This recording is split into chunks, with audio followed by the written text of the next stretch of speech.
The new leadership. Instead, they've turned back to the old way, the way they expected them to perhaps. United States. I think the President Bush, understands that you can't deal with Hamas. I think that the Congress of the United States, both parties understand you can't deal with Hamas. And the chances for peace are really out the window for the foreseeable future. They got 40% of the vote. Was not a. I think the real danger is an attempt at appeasement that won't come from the United States. I think there's a likelihood that it will come from some quarters in Europe, some people at the United Nations who are going to try to pretend that there's still a peace process alive.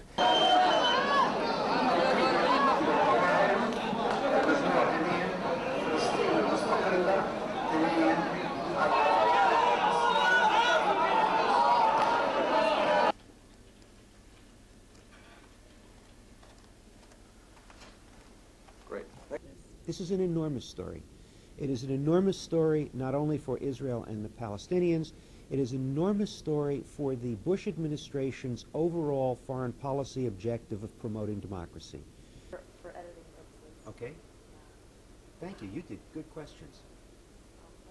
In terms of the broader picture, this election is going to be seen as a tremendous victory for hardline Islamists throughout the world. There is very little distinction between the views taken by Hamas and, say, Hezbollah in Lebanon or the Muslim Brotherhood in Egypt or hardline groups throughout. Obviously, this victory by Hamas is going to be greeted with a great deal of joy in Iran.